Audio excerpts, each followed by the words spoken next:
The insult didn't come as a whisper. It came like a hammer during our family's annual fall dinner, a tradition everyone pretended to cherish. That my father leaned back in his chair, lifted his glass, and announced in front of 20 relatives, "Arya is dead weight. She adds nothing.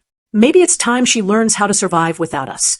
Not a metaphor, not a scolding, a dismissal. That he extended his arm and pointed at the door, like he was tossing out trash, not his oldest daughter. No one gasped. No one objected. My stepmother kept slicing her roast like she didn't hear a thing. My younger sister, Brielle, tried to hide the smirk tugging at her lips.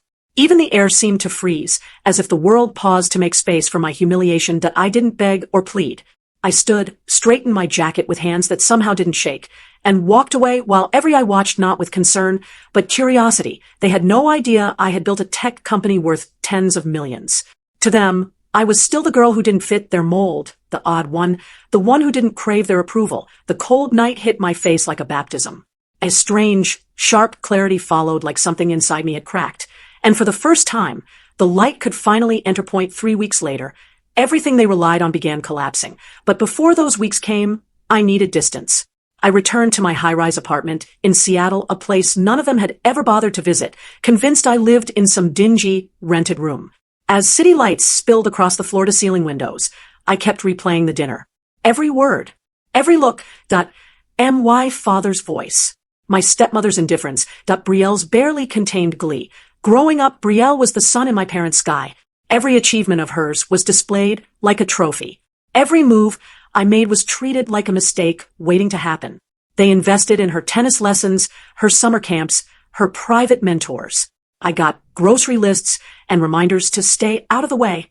But while they clapped for her spotlight moments, I carved my own path in the shadows, learning code at midnight, building systems during lunch breaks, and solving problems no one else noticed long enough to care about.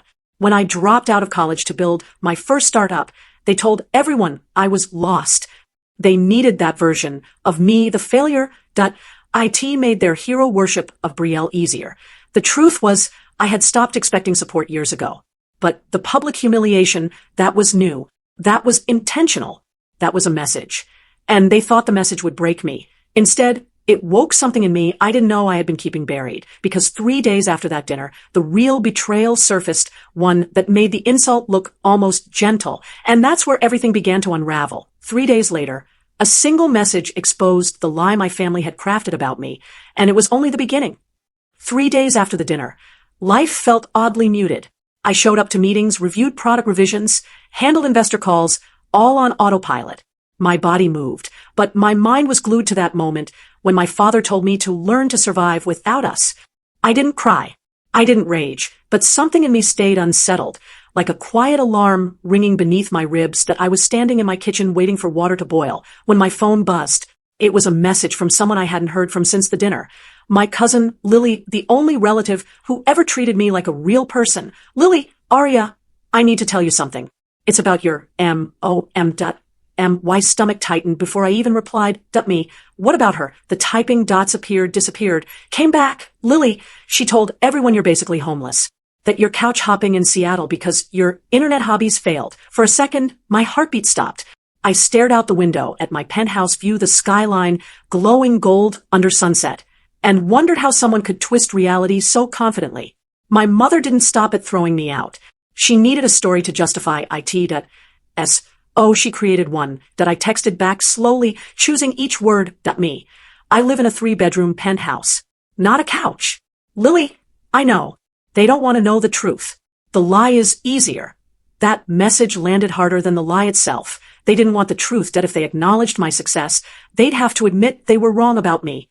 And being wrong wasn't something my family tolerated, not even privately.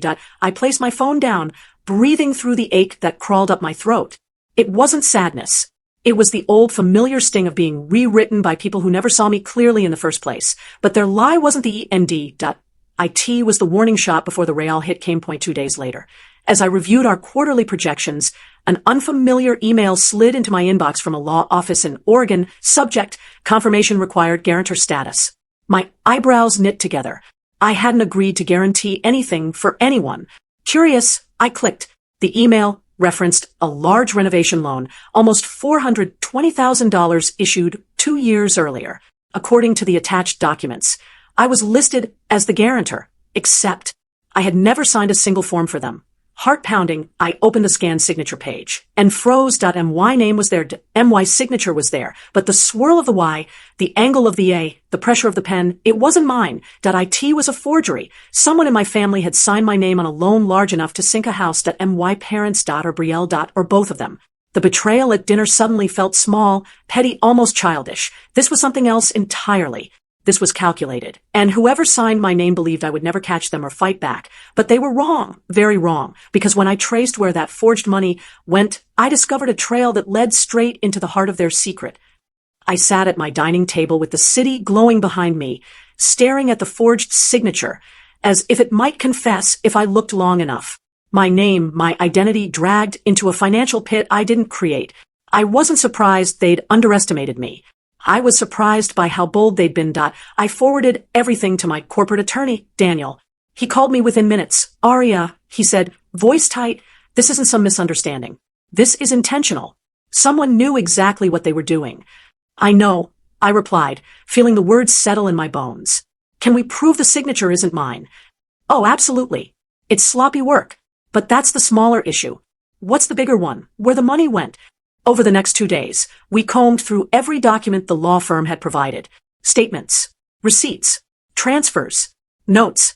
Each detail pulled me deeper into a story I hadn't agreed to participate in. Every trail led back to one place, Brielle's upscale boutique, the one she treated like her royal crown. Designer displays, custom lighting, a wall-sized mural painted by some artist she flew in for aesthetics. She had bragged endlessly about how hard work built her empire, but the truth was uglier. Her empire had been built on a forged signature, bank money, and the assumption that I would never push back. A part of me, some foolish, loyal fragment, wondered if maybe my parents didn't know. Maybe Brielle had acted alone. But then Daniel emailed me a set of tax filings. On one page, highlighted in yellow, was a damning detail. My father had co-signed supplementary documents attached to the same loan. They all knew. They had planned it. They had used my name as insurance. My mother's lie about me being homeless made sudden cruel sense. If the renovation went under, if the business collapsed, if the lenders came knocking, they needed me to look unstable, unreliable, unfit to be believed. It wasn't humiliation. It was groundwork. My hands went cold, but my mind sharpened with a clarity I had never felt before. Daniel called again, the next morning. I traced the last 3 months of payments. He said, the loan is slipping into the early stages of default. If this continues, the lender may consider transferring control to another buyer. A strange calm washed over me. And you're saying I could be that buyer? You're more than qualified. Your financials are pristine. If you take over the debt, you'd effectively control the property tied to it. I looked out at the skyline, the water reflecting the morning light. Control. The one thing they had spent years ensuring I never felt.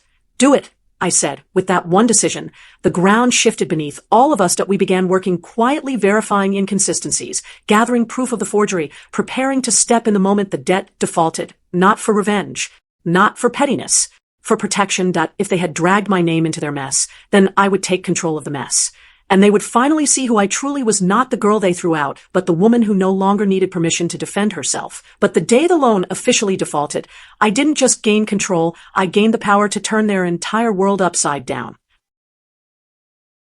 3 weeks after the dinner, the same 3 weeks my family spent pretending I didn't exist, Daniel called me late in the evening.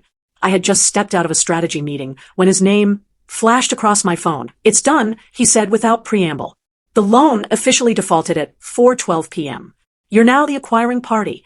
I stopped walking. So, I control it. Every part of it, he confirmed. The loan, the collateral, the property, and the boutique tied to it.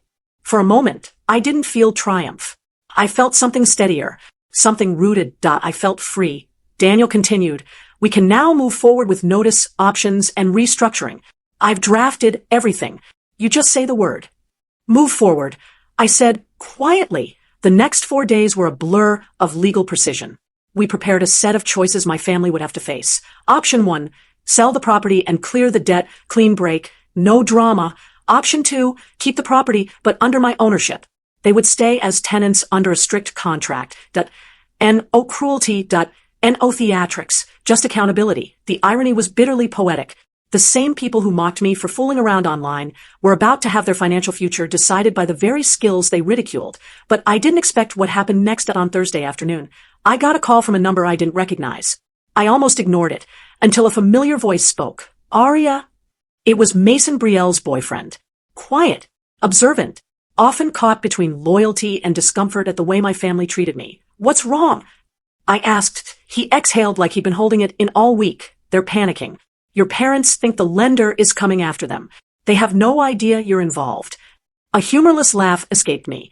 Of course they don't. They're not handling it well, he continued carefully. Brielle's terrified. Your mom is trying to pretend everything is fine, but she's falling apart behind closed doors. Your dad's furious, mostly at the idea of looking irresponsible. I leaned on the railing outside my office, watching cars move like silver streaks below me. They should know the truth, Mason added softly. But I don't think they'll hear it unless it comes from you. For years, I would have done anything to avoid confrontation. But the old version of me, the girl who swallowed her pain, so they could stay comfortable, was long gone. All right, I said, Friday night, Bellevue House, dinner, bring them. You want everyone there? Yes. Let them believe they're meeting the lender. Let them walk in thinking they can negotiate their way out. Mason swallowed audibly. You're sure? Completely. When the call ended, I stood for a long moment, letting the silence settle around me. This wasn't revenge. This wasn't petty anger. This was the first time I was choosing myself without apology. And I wasn't afraid of who I would face on Friday. They should have been afraid of who I'd become. Because when they walked into that restaurant thinking they could charm their way out, they had no idea who was actually sitting across the table waiting for them. Bellevue House was quiet, that Friday evening soft jazz humming in the background, dim lights reflecting off polished glassware. I arrived early with Daniel, my attorney, the table set simply and elegantly. Nothing dramatic, nothing vengeful. The truth didn't need theatrics. When the door finally opened, my mother stepped in first, her perfect posture, held together by nerves she tried desperately to hide. My father followed, jaw stiff, eyes darting around like he was searching for someone in charge. Brielle came last, mascara slightly smudged, the look of someone who had been crying but refused to admit it. None of them greeted me. My mother sat down with a polite smile stretched thin. Aria, thank you for arranging this meeting with the lender. We're confident this is simply a miscommunication. Daniel and I exchanged a glance before he opened his folder. Mrs. Lennox, he began, I'm not the lender's representative. My father frowned. Then who exactly are you? Daniel slid a document across the table. I'm here on behalf of the acquiring party, the individual who now controls the loan and everything tied to it. And who is that? Brielle snapped. Daniel turned slightly toward me. Your daughter, Aria Lennox. Silence hit the table like an earthquake. My mother's hand flew to her mouth. Brielle blinked rapidly, disbelief painted across her face. My father's complexion drained, as though the ground shifted beneath him. He began, struggling for words. You bought our loan? I didn't buy it. I corrected calmly. I took over the debt when it defaulted. My mother shook her head. We thought your father thought you'd understand.